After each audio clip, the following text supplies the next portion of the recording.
네, 앞에까지는 이제 아이들이 휴대폰을 갖기 전의 상황이었고요. 이제부터는 이제 아이들이 휴대폰을 갖고 나서부터의 문제점에 대해서 이야기할 거예요. 그래서 이제 본격적으로 문제가 발생되는 건데요. 일단은 아이들이 이제 모든 일상들은 다 휴대폰을 잡고 사는 거죠. 뭐 밥을 먹거나 아니면은 눈을 떠 있는 모든 순간부터 단 샤워할 때나 잠자면서 휴대폰을 떨어뜨리지 않는다면 휴대폰은 항상 손에 쥐어져 있겠고요. 그리고서 이제 가장 큰 문제 중에 하나가 그때 대해서 부모님들이 많이 고민하신 문제가 진로랑 관련된 문제나 대화의 문제일 거예요. 사실은 휴대폰으로 아이들이 시간을 뺏기고, 그리고 부모 같은 경우는 아마 TV나 드라마일 수 있겠고요. 자식과 대화를 많이 안 해요, 사실은 요즘 부모님들이.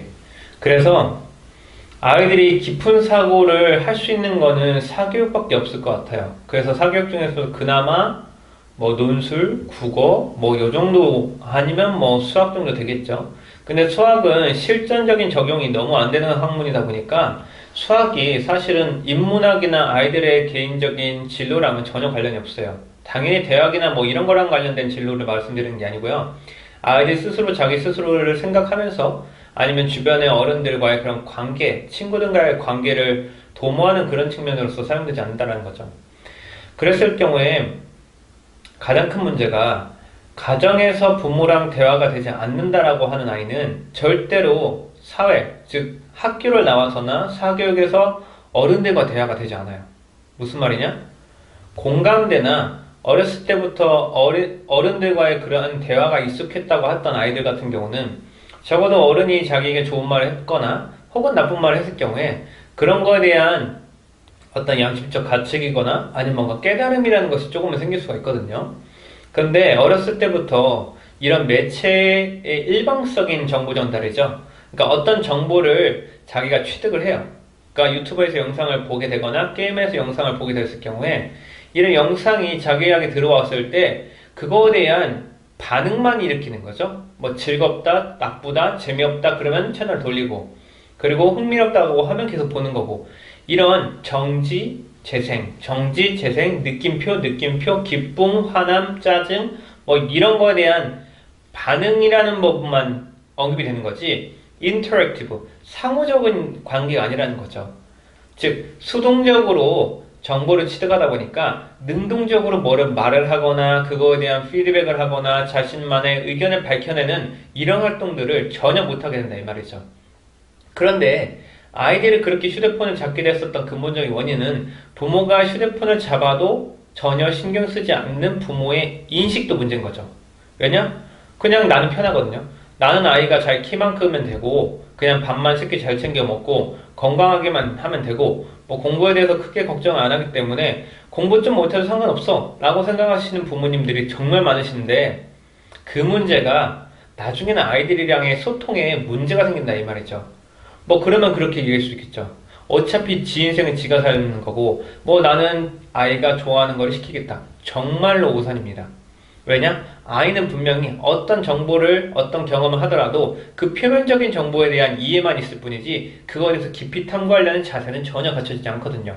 왜냐? 그러한 자세는 어디서 생기는 거냐? 부모의 질문, 그리고 부모가 아이의 수준에 맞는, 아이의 위치에 맞는 질문과 그런 교육이 일어났을 때 그렇게 상호작용을 통해서 발생되는 것이 생각의 깊이고 그리고 다양한 관점이지, 절대로 아이 스스로가 어떤 세상을 바라보는 관점이 일관적이고 표면적이었다고 하면은 그 안에서 뭔가 새로운 것을 발견한다는 것은 불가능하거든요. 아무튼 그렇게 돼가지고 이제 부모랑 자식 간의 관계는 사실은 학점, 성적이랑 관련돼가지고 밖에 할 말이 없을 거예요. 그냥 학교에서 어떤 일이 있었는지에 대한 표면적인 것만 물어보고, 그리고 어떤 특별한 일이 없으면은 아이랑 할 말이 없는 거죠. 그래서 서로 TV만 보고 있고, 어른은 TV만 보고 있고, 아이는 그냥 휴대폰만 하고 있고, 그것도 집에서 집에 방에 들어가려고 하면은 뭐 숙제만 간단히 하고, 또 보상으로 또 이제 휴대폰 만지고, 그리고 그런 거를 그냥 부모는 지켜만 보게 되는 거죠. 근데 그 지켜보는 단계가 초등학교 6학년이 되면은 좀씩 불안해지긴 하거든요. 중학교 1학년이 되면은 뭘 시켜야 될 것 같기도 하고, 뭐를 맨날 휴대폰만 붙잡고 있는 아이가 답답하기도 하고, 바깥에 나가서 친구도 안 만나려고도 하고, 그리고 굳이 친구가 필요도 없는 것 같고, 그리고 부모랑은 소통이 전혀 안 되고, 이런 식으로 문제가 되다 보니까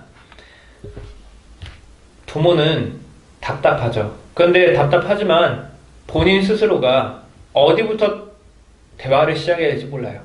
왜냐? 지금 아이가 부모랑 판박이다 보니까 아이가 지금 어디에서 갖고 있는 문제점이 있고 그 부분에 대해서 이때까지 십몇 년이 지난 이 시점에서 아이를 파악한다는 것은 부모랑 동시되는 아이를 파악한다는 건 불가능하다는 거죠.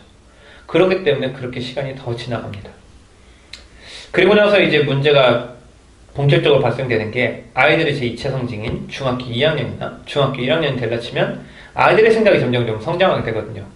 그러다 보면은 부모의 말에 반항하게 되고, 그리고 상황이라는 게 호전적이거나 그냥 일상적이면은 크게 문제 없이 잘 어찌됐건 그냥 물 흘러가지만 성적이랑 결부된 중학교 2학년을 만나게 되거나 아니면 중간고사, 기말고사랑 관련됐을 때 아니면은 부모가 이제 여러 가지로 무심양면으로 사교육을 투자했지만 아이들이 그거에 맞지 않는 결과의 성적을 받아볼 때 이런 식으로 호전적이지 않은 상황을 맞닥뜨리게 됐을 경우에는 부모는 아이를 의심하게 되고 부모와 아이의 문제가 발생이 되는 거죠. 거기서부터가 이제 끝나게 되는 건데 대체적으로 그래서 이제 싸우게 되는 거죠. 싸우게 되고 더 소통이 안 되고 아이는 자기 방에 이제 처박혀 있게 되고 부모는 답답하기만 하겠죠. 그리고 아이랑 뭔가 해결을 하고 싶지만 답이 없겠죠. 그리고서 이제 세상이 참 빨리 흘러가듯이 이제 휴대폰도 업데이트가 필요하고 그러다 보면은 반전의 기회가 딱 한 번 옵니다. 언제냐면은 아이가 새로운 휴대폰을 원할 때죠. 그랬을 때는 마치 세상에 하나밖에 없는 존경스러운 부모님이 되겠죠. 그래서 아이들은 수단과 방법을 가리지 않고 부모에게 업데이트를 이제 휴대폰을 받길 원하는 그런 초롱초롱한 눈망울로 이제 부모한테 이제 아부를 떨기 시작하게 되는데 사실은 뭐 크게 의미가 없죠. 뭐 아이들이 휴대폰을 바꾸는 거 그리고 그때 어쩔 수 없이 사줄 수밖에 없는 상황이라는 거를 모두 다 아시겠지만은 결국에는 휴대폰이라는 것이 아이들의 성적을 이제 좌지우지하는 순간적인 보상물로만 작용하겠고요. 그리고 그냥 학년이 올라가면은 그리고 뭐 20살 되면 휴대폰을 자동적으로 바꿔줄 수밖에 없는 그런 상황에 봉착되는 것 같아요. 이렇게 되다 보면 결국에 휴대폰으로 인해서 아이들은 의자에 앉아있을 수 있는 시간 그리고 어떤 사람과 소통을 할 수 있는 시간 그리고 자기 자신을 돌아볼 수 있는 조금 여백의 시간 그리고 정보를 취득하고 나서 그거를 축적할 수 있는 시간 이런 많은 것들을 놓치는 것 같아요. 휴대폰을 사용하다 보면. 그리고 휴대폰이 갖고 있는 가장 큰 단점 중에 하나가 영상이거든요. 사실 영상은 두뇌에서 정보 처리에 상당한 뛰어난 효능성을 갖고 있지만 지금의 공교육을 아시다시피 사교육도 마찬가지지만 아직은 글로써 전달되는 방식이에요. 그러다 보니까 아이들이 글을 읽지 못하는 현상들이 많이 발생되더라고요. 특히 저학년이면 저학년일수록. 그리고 휴대폰에 노출이 어렸을 때부터 됐던 친구들이면은 그리고 너무 편협적으로 생각하는 방식들도 거기에 더해지고요. 이렇게 되다 보니까 제가 왜 휴대폰이 어렸을 때부터 보상의 역습이라고 말씀드리는 것을 조금이라도 공감하실 거라고 생각을 해요. 그래서 제가 마지막으로 이제 조언을 드릴 것 중에 하나가 휴대폰을 이때까지 많은 시행착오를 겪어서 휴대폰으로 어려움을 겪으셨다고 하면은 일단 휴대폰을 다 그만두게 할 수는 없어요, 아이들이. 그리고서 가장 큰 핵심은 지금 현 위치, 아이들의 현 위치가 어디인지를 파악하는 게 제일 첫 번째인 것 같아요. 그리고 어느 정도부터 서로가 협조를 해가지고 수정을 할 수 있는지에 대해서 계획을 세우는 게 가장 중요하겠고요. 일단 휴대폰은 이제 잠잘 때는 집에 들어가면 안 되겠고, 그리고 사용 시간에 대한 제한이 있으면 좋겠고요. 그리고 절대로 휴대폰의 시간을 보상으로서 전달이 되면 안 되고, 휴대폰을 자기들이 생각하는 엔터테인먼트적인 요소를 플러스 학습에서도 활용될 수 있는 도구라는 것으로 인식을 전환할 필요가 있는 거고요. 결국에 모든 핵심들은 과거에 우리가 휴대폰을 사용했었던 그 0점으로 다시 돌아가야 된다는 거죠. 왜냐? 학생들은 지금 휴대폰이라는 것에 대한 사고가 마이너스의 위치에 돼 있고, 그리고 그것을 0점으로 되돌리는 것이 급선무기 때문입니다. 그리고 그때 가장 중요한 것 중에 하나가 부모님의 일관성이기도 해요.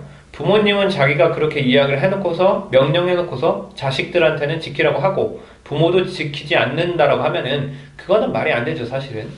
그러다 보니까 그런 기반을 해가지고, 그런 기반으로 해서 아이들과 문제점을 하나하나씩 수정해 나가면 좋겠고요.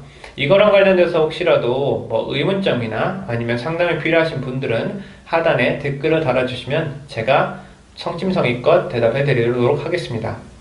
아무쪼록 이 휴대폰에 그리고 보상의 역습에 대해서 잘 들어주신 여러분께 감사합니다. 수고하셨습니다.